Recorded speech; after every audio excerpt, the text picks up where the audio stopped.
안녕하세요. 저는 청주국제에코콤플렉스 에코리더 전숙자입니다. 친구들, 오늘 교육에 들어갈 교재 다 받았지요? 그럼 교재 앞장부터 한번 들어가 볼까요? 맨 앞쪽에 보면 청주국제에코콤플렉스 찾아가는 환경교육 미호강, 미호종계라고 써있지요. 오늘 1교시 동안 진행될 수업은 미호강, 미호종계 환경 수업입니다. 그럼 이 교육을 진행하는 청주국제에코콤플렉스는 어떤 단체인지 한번 알아보고 갈까요? 친구들, 무남생태공원이 어디 있는지 알고 있나요? 무심천과 미호강이 만나는 까치네라는 곳 바로 옆에 있습니다.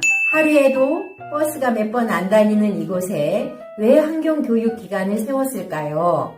그건 지금으로부터 26년 전으로 거슬러 올라갑니다. 멋진 논밭이었던 이곳에 1994년 청주시 쓰레기 매립장이 들어옵니다. 왜 이곳에 매립장이 들어왔을까요? 이곳은 도심지와 멀리 떨어져 있었기 때문에 쓰레기 매립장이 되었던 곳이에요. 여러분들도 여러분 집 근처에 쓰레기 매립장이 들어온다면 반가워하지 않을 거예요. 그래서 이 먼 곳에 쓰레기 매립장이 들어오게 됐어요. 1994년에는 쓰레기를 분리배출하지 않았습니다. 모든 쓰레기, 음식물 쓰레기, 병, 캔, 못 쓰는 가전제품 이런 것들을 한꺼번에 다 매립했습니다. 2000년까지 7년 동안 쓰레기를 매립하게 되고 10년의 휴지기를 거치게 됩니다. 2010년 무남생태공원을 개장하게 되고 2016년 청주국제에코콤플렉스라는 환경교육기관이 들어오게 됩니다. 왜 이런 곳에 환경교육기관이 들어오게 됐는지 이제 이해가 조금 되시지요? 지금도 이곳이 쓰레기 매립장이었다는 것을 보여주는 한 가지가 남아있어요. 바로 가스 포집공입니다. 쓰레기가 썩으면서 메탄가스가 생성이 되는데요. 양이 많다면 발전소를 지어서 활용하겠지만 이곳에서 나오는 메탄가스 양은 많지 않기 때문에 불에 태워져서 이산화탄소화돼서 공중으로 날아가게 됩니다. 메탄은 대표적인 온실가스죠. 20배 이상 이산화탄소보다 지구온난화에 영향을 미칩니다. 음식물 쓰레기를 비롯해 별별 쓰레기가 다 매립되어 있어서 26년이 지난 지금 앞으로도 계속 수십 년 동안 쓰레기가 썩을 거라는 생각이 듭니다. 지금 무남생태공원의 모습은 매우 아름답고 산책하기 아주 좋은 곳이 되어 있습니다. 하지만 이 밑에는 아직도 쓰레기가 썩고 있으므로 우리가 쓰레기를 버릴 때 한 번쯤은 생각을 해보셨으면 합니다. 지금의 환경 문제는 어른들이 오랜 시간 동안 이렇게 오염될 거라는 생각을 하지 않아서 일어난 일입니다. 우리는 왜 환경 보존을 위해서 노력해야 할까요? 그것은 바로 우리의 건강을 위해서예요. 세계화 시대에 전 세계의 음식 재료가 수입되고 있고 그것이 오염되어 있다면 우리는 오염된 음식물을 먹을 수밖에 없습니다. 그것이 우리가 바로 환경 보존에 관심을 가져야 하는 이유이기도 합니다. 자, 지금부터 우리는 미호강과 미호종계에 대해서 한번 알아보겠습니다. 그러려면 우리가 어디 사는지를 알아야겠지요. 자, 우리는 강줄기를 중심으로 지역이 나눠집니다. 즉 한강에 사는 사람들과 또 금강에 사는 사람들과 이렇게 나눠지지요. 근데 우리는 바로 우리 옆에 미호강과 금강이 흐르고 있어요. 그럼 우리가 인터넷에 미호강이라고 치면 나올까요? 아우, 안타깝게도 나오지 않아요. 우리는 아직 미호천이라고 등록이 돼 있답니다. 하지만 미호천이 옛날에는 동진강, 강이라고 불렸다는 거 우리 친구들이 혹시 알 수 있을까요? 강이라고 불렸던 미호강이 왜 미호천이 되었을까요? 에코콤플렉스에서는 미호천이라고 하는 하천의 개념 대신 미호종계와 수많은 생명을 품고 있는 큰 의미의 미호강이라고 부르기로 했어요. 중국은 유일하게 전국에서 바다가 없는 지역이지요. 하지만 충북에도 2개의 강이 흐르고 있어요. 충북에 있는 큰 산줄기는 한남 금북정맥이라고 하거든요. 우리 친구들.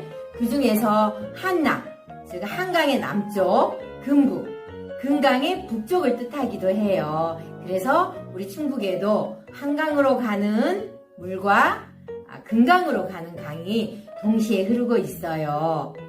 충북의 남쪽인 보은 속리산에서 달래강을 따라 충주 탕금대를 지나서 한강으로 들어가게 됩니다.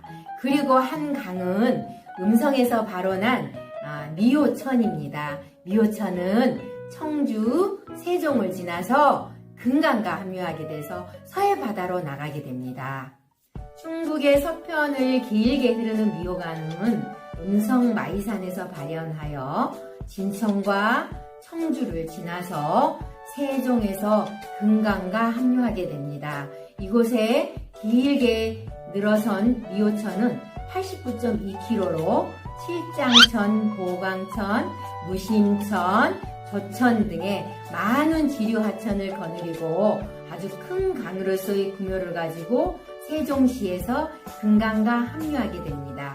미호강 유역은 크고 작은 구릉지, 농가, 밭, 산으로 연결지어 있으며 많은 모래가 흘러나와 모래강이라고 하는 별칭도 있습니다.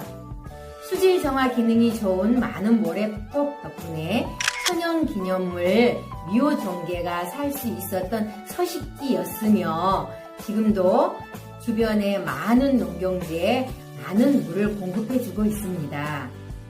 그러면 미호강에서 미호종계는 어떻게 발견이 되었을까요?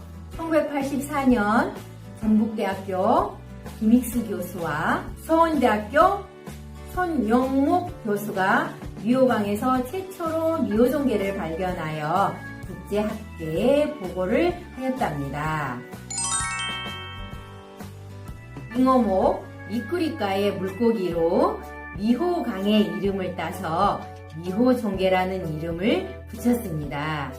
미호종계는 우리나라에서만 서식하는 고유종으로 여기 청주국제 에코콤플렉스에서 약 5km 떨어진 팔결교 다리 밑에서 최초로 우리나라 학자에 의해서 발견되었어요. 아주 옛날에는 기름쟁이 이런 물고기로 불리다가 미호종계라고 하는 멋진 이름으로 국제적으로 알려져 있답니다.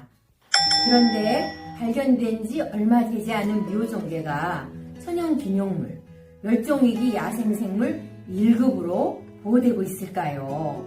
그건 미호종계의 지금의 서식 환경을 보면 알 수 있어요. 이 친구는 무척 까다로운 환경에서 살거든요. 미호종계가 생활하는 것은 맑은 여울이 있고 고운 모래가 있어야 해요. 그건 모래 속에서 몸을 숨기고 먹이도 먹고 또 가장 중요한 거는 정말 깨끗한 물을 좋아해요. 그런데 지금 미호강 주변은 공장과 축사가 엄청나게 늘어났어요. 왜냐하면 우리 친구들과 선생님이 고기를 엄청 많이 먹거든요. 농경지에서는 비료를 엄청 많이 쓰고 또 농약도 많이 써요. 그리고 사람들은 생활하수를 많이 내보내기도 하죠. 그래서 수질이 점점 악화되고 미호종계가 살 수 있는 고운 모래도 찾아보기 힘들어졌어요.